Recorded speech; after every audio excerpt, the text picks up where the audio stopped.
everyone, welcome back to my channel. My name is Ariana, but you can call me Ari, and today I'm going to share with you all the books that I've read in the past few months. Most of these books are library books, so I will post a picture, a little one in the corner with the cover, and then I'll have the author and the title below. But let's just get into it. Some of these I haven't touched, like I said, in a couple months, so I do have notes that I'm going to be referencing. So the first book I have is Leave the World Behind by Rumaan. This book I didn't care for it very much. I felt like it didn't go anywhere. I felt like it had potential. I felt like I was always on the edge of something happening, but then nothing really happened. So basically we follow this family, okay, that is seeking some time away from the city. Seems normal, seems fine, although a lot of the time they are comparing their wealth to that of the owners of the Airbnb, and the owners are an older Black couple. And so the parents are just kind of pretending that they basically this is their home for a week. And then one stormy night, I don't know if it was a stormy night, but one night the owners, the older Black couple, shows up and they're basically seeking refuge.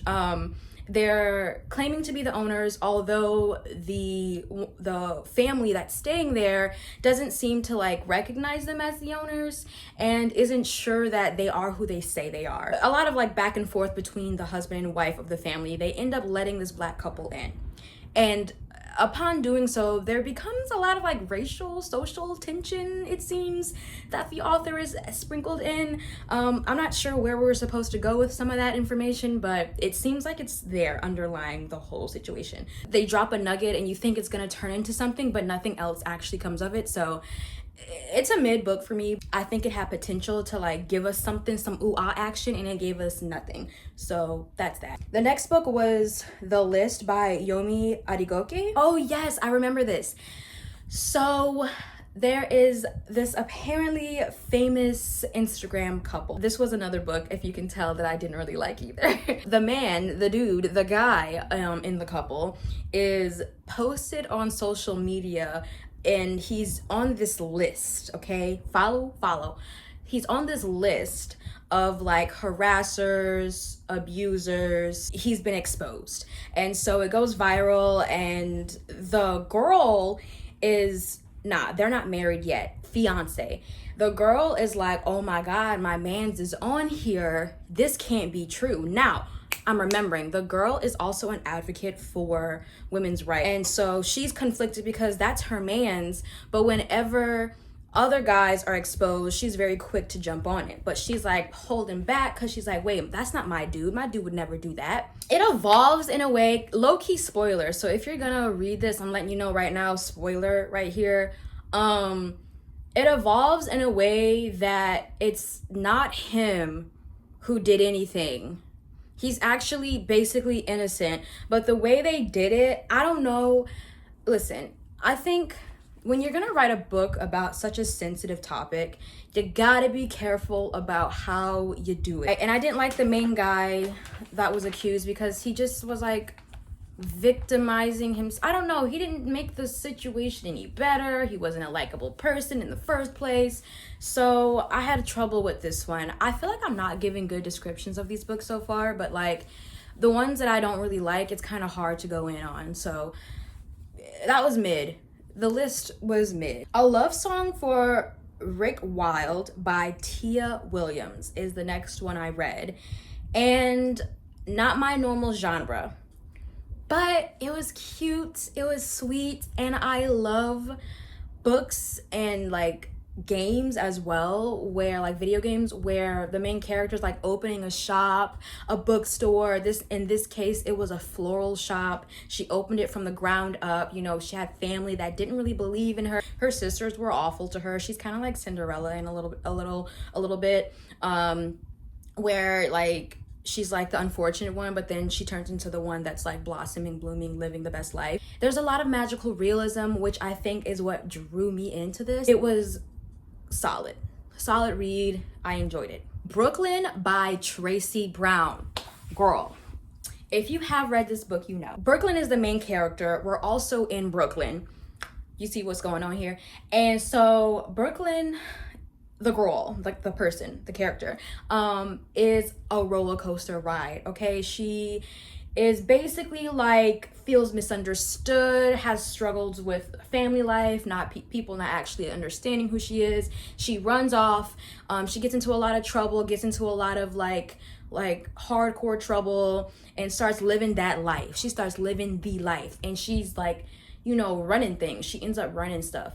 And so it's like she makes mistake after mistake after mistake after mistake. This book is a book that won't let you go, okay? You will want to finish it to the end, because Brooklyn, she frustrates you, but also her journey is just so tumultuous that it's like you can't put it down. R.I.P. Tracy Brown, amazing writer. If you haven't gotten to read any of her other books, you really should. All the Sinners Bleed by S.A. Cosby. S.A. Cosby, my guy, he is truly like consistent. I love a writer. When you start getting into reading a specific writer, it's one of my favorite things, because you start to see their signatures, their styles, the way they end chapters, the way they start chapters, the way the dialogue flows, everything you would expect in an S.A. Cosby novel. But like, it still has that twist, that punch, the language is punchy, right? It makes me think it could totally, any of his books could totally be in a movie.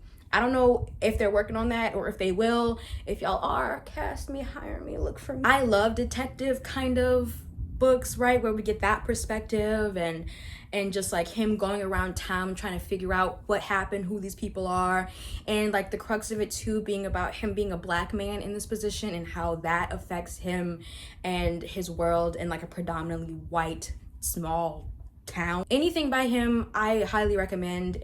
It's a great book. All the Sinners Bleed is fantastic. The Berry Pickers by Amanda Peters. This is a book that I would consider reading again, because the writing was really good.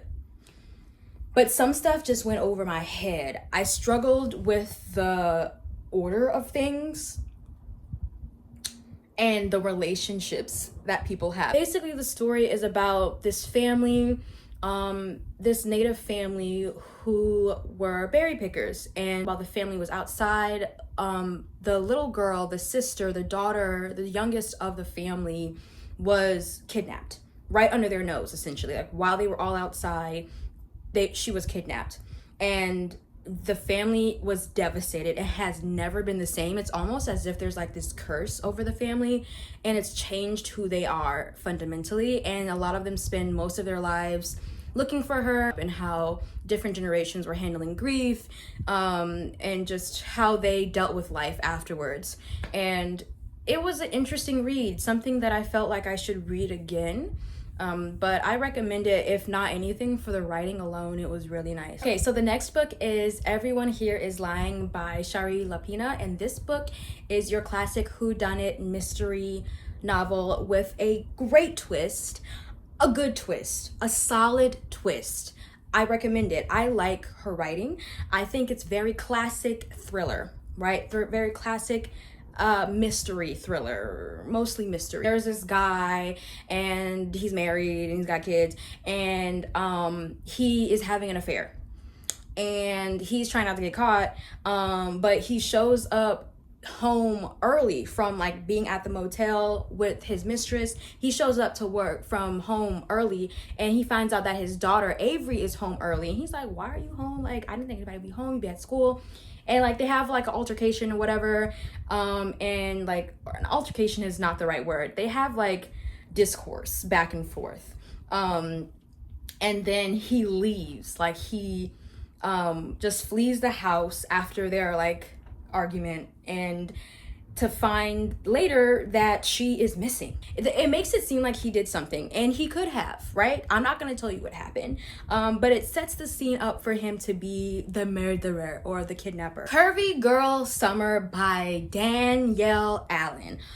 Did not finish, didn't get past page 10. I wanted to enjoy this. I saw a lot of people online talking about it, and I was like, you know what, let's just give it a try. It doesn't really seem like my type of genre, but I was right. It wasn't so much a genre as is the writing. I just didn't like how it was going and how it was starting off. Also, I wrote something else here that I need to mention. Too much energy invested in men for me. This made me weary. This is what I wrote. That was another thing. It was like very male-centered. It was very much about her getting a man and like going on dates and like not working out. And it was just like, oh my God. Like, I understand. I am single. I'm dating. You know, I'm trying. But like, girl, I just feel like there has to be something else you want to do. None of This Is True by Lisa Jewell. Girl, I think I'm saying her name right. Jewell or Jewel. I enjoyed this because if I was this girl who has this podcast, this famous podcast, oh, she has a birthday, okay? We start off as like them, she's at a birthday, she's at a restaurant celebrating her birthday, and then there's another woman there who has the same birthday as her, but they're having totally opposite experiences. The podcast girl is with friends, family, living it up, woo, having drinks, good time, and the other woman who's with her husband who is like 3 times her age and is like, they're just miserable, having like dry steak over there in the corner. And so this woman starts to get obsessed with this woman, and it's a whole book about obsession. It's a whole book about like, this girl is crazy and the podcast girl doesn't see it until it's too late and bad things happen. She seemingly presents herself as a nice woman wanting to just get to know the podcast girl, but actually she's got some ulterior motives. I don't want to say too much. I'm trying to use words that don't expose everything about these books, but it's good. It's a really fun, interesting read that I couldn't put down. Legends and Lattes by Travis Baldree. So I read a lot of thrillers and a lot of mysteries, and after all that, I found this cute little D&D inspired book, and I enjoyed it. It was about an orc starting a new life in a city with plans to build a coffee shop, trying to leave her life of fighting behind to make this new coffee shop in this new town that has never heard of coffee before. Comes in and just kind of puts her little sprinkle on the town, and you know, of course, like there's conflict that ensues over the coffee shop and over her past, right? So this is the first book, but then there's a sequel or prequel that came out after this one, after Legends and Lattes. And it's the prequel. So we're going to be following the orc's life before she was like, I'm out of the game. It's cute. It's a nice, comfy, cozy read. If you're looking for something like that this winter, this is a book that I would totally recommend. Even though I'm struggling through describing like all of these books, I recommend you read them all. Because even though I don't like something or I didn't finish something, it doesn't mean, I would never say you shouldn't read it. No matter how much I didn't like something, I always am an advocate for you going out and you deciding for yourself, right? Like sometimes we live off reviews and live off the opinions of others, which can be helpful, but also can be harmful in our growth and in our experiences. And you never know, you might like something that I didn't like, and that's totally okay because we're all different. Thank y'all so much for sticking with me and for watching this video and for letting me ramble. And I hope to see you in the next video.